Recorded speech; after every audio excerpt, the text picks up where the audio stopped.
Guys, this is Barn with Pro Box Respect TKO. I'm here in Surrey with young professional boxer Alfie Best Jr. Alfie, how you doing, mate? You alright? I'm fine, thank you very much. And yourself? Yeah, lovely, mate. Yeah, thanks for inviting me around your lovely place. No, Appreciate it. minus my dad's. Your dad's, yeah. I'm only what you call a lodger. Bless you. Nice sunny day. Yeah. How you getting on today? You alright? Absolutely, all fine. Everything's going good. We're living, we're breathing. It's hot. What can you ask for? Absolutely, mate. I just want to, we've spoken and it's obviously nice to finally get together. You're a boxing man, you're a young man, 20 years old, soon to be 21, by the way. Talk me through your sort of, how you got into boxing. I know your dad's got a huge passion for boxing. Obviously, I got into boxing when I was a lot younger. Sure. When I first ever walked in the gym, I was 5, 6, a baby.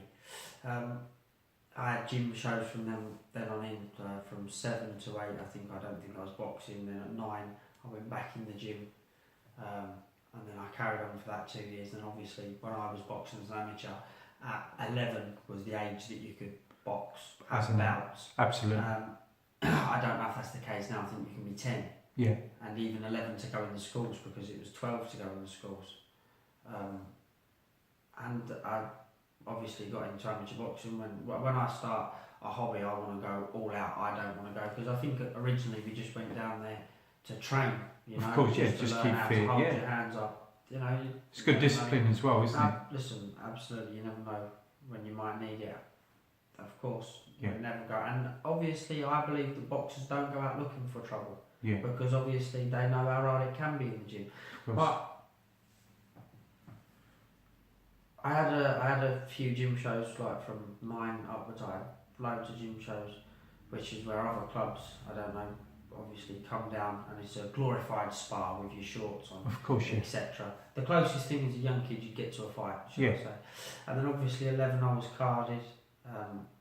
I lost my first 2 fights as an amateur, and then won my next 6. And it just went on from there. And then when I got a little bit older, I give up altogether. Okay. And I went out to America working last year and come up to the decision that I'd like to turn over. Am I good enough? Well, obviously you've got to believe yourself you're good enough. Definitely. Or there's no point, but then again, but yeah, you've got to give it your best shot, and you've got to believe that you're the best out there, or there's no point in doing it at all, which is exactly what I will do. All the time I'm doing it, I'll give it the full effort I can. Absolutely. Well, as you said earlier, when you go into sport, there are some sports you could go into, maybe be 50, 70%, but this is not a sport you can go into with that mindset, because you can get hurt. It's a hurt business. You need to give, like you say, you have to be 100% focused on it at all. So you've given that. So you turned over pro. So you had about 20 amateur fights, right? And who are you currently training with at the moment, Alfie? His name's Ross Payne. Okay. From Horsham. Okay. I was training with George Brown and Ben Jones, but I think Ben's having a little bit of time off now. I don't know. I think he's going to box again, so I hear. Okay. I'm not too sure, because he had a fight with Reece Bellotti. Yeah. Unfortunately, he lost. He lost that, yeah. But obviously, Reece Bellotti is a very good kid. He's a great fighter. But Yeah, Jimmy Mack. Ben's done great. He's got a great career. He's had a great career, so he's done extremely well. Definitely. And he was a great training partner for us to train with him. You couldn't find any better, really. The bestest of sparring. Of course. For me, we're the same weight virtually. I think, give or take a couple of kilos. But my other trainer's gone away to America for 3 months. I think he's got 5 weeks left. And when he comes back, I'll be training between the 2 of them. Is he gone out there for training? No, he's just gone out there with his wife for a holiday. Nice. A well-deserved one too. Yeah, absolutely. Great trainer. So you had some time out, and it's ironic that you're still a young man. So you've had this time out. You then turned pro. That was last September, you said, right? No, last March. Was it last March? Okay. A year ago, in March 2017. 2017, you had your pro debut. Just talk me through that quickly. How did that fight happen? Or not happen? What happened in the fight? Well, I won every round. I think the score was 40, 36 Okay. or 40, 4-round 34. fight, yeah. I won every round. I was trained very hard for it. I was prepared. I won, thankfully. Yeah. Um, Excellent. I was fit enough, you know. It was strong. I done well. Thought I boxed extremely well. You know, especially for being out for as long as I was. Yeah, sure. What's your style? Is it sort of more technical, or do you like to just come forward and sort of bang? Or? Well, obviously, I'd like to say that I adapt, but that would be a lie, you know. Because everybody's got their own style of boxing. Because some people obviously don't have their own style of boxing, but the way I see it is you'll see people's own style of boxing come out when they're uncomfortable because they have to go to straight what they know. Yeah. You know, when you're winning a fight comfortably or you're a lot better than somebody, you can try these new things. Of course. Do you understand? Yeah. But when you're having it hard, you've got to box to the best of your ability, so what you know best. So, and everybody's got a better strategy. And personally, I think I'm a better boxer than I'm a fighter. I'm not necessarily strong, but I'm very good on my feet. Yeah. So I'd be better off boxing, but that's not the professional style nowadays. Obviously, it's stand and trade, because professional amateur, I think now is becoming more similar. But at the time, they was pretty much two different sports. Yeah. Because one was about point scoring. I don't even think body shots count. When I was an amateur, they was pointless even throwing them. They only focused on headshots. Headshots, yeah. But you know, I mean, look, you know, Floyd said it, and many others. You know, the point is, it's a hurt business, and it's, you know, hit and not get hit. So if you're a better boxer, you stick with it. I mean, another young guy I love watching, and you know, he's like you. I love interviewing him. Is Charlie Edwards, great boxer, and as you know, he's not necessarily gifted with the most the pop, but he's an amazing boxer. I mean, he was in his 7th fight for the world title fight on the Golovkin versus Brook undercard. Yeah. So you know, just keep on it, mate. I watched that fight, and listen, he done extremely well against a seasoned world champion. Yeah. Top draw performance from him. No doubt, Charlie's going to be a world champion. Charlie, if you're watching, buddy, all the best.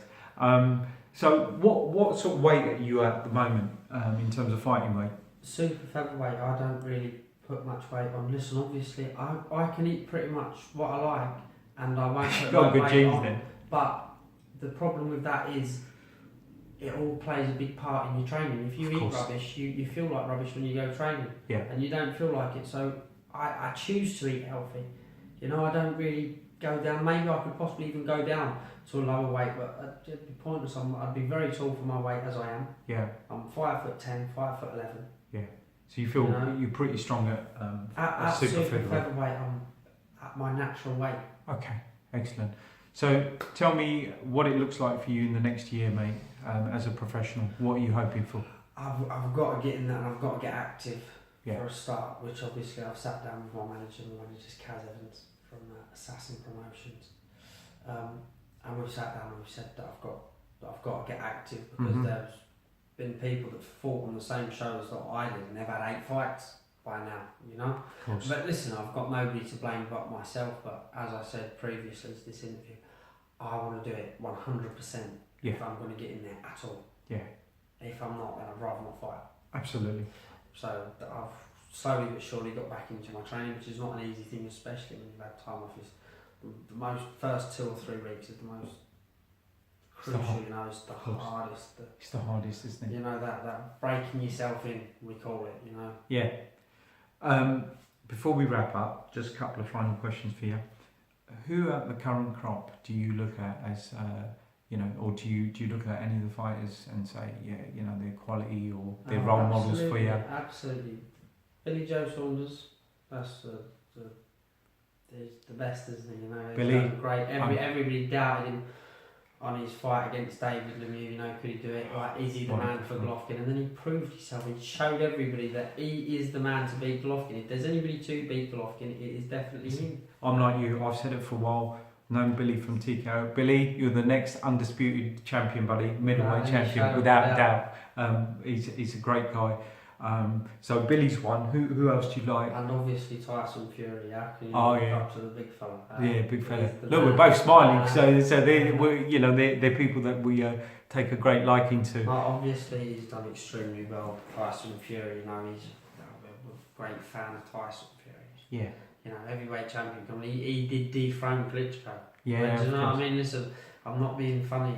He took the belts first. Do you know what I mean? Anthony Joshua, okay. He won and he beat him. He beat him good. Don't worry about that. And he done well, but he didn't beat the real champion, really, did he? Yeah. Do you know what I'm saying? That's how boxing's supposed to work. They're supposed to fight the champion. Okay, whatever happened, but he still hasn't fought the champion. And I do believe Tyson Fury will beat Anthony Joshua without any shadow of a doubt. Okay. Well, it'd be interesting to see because at the moment Tyson Fury still hasn't confirmed his opponent.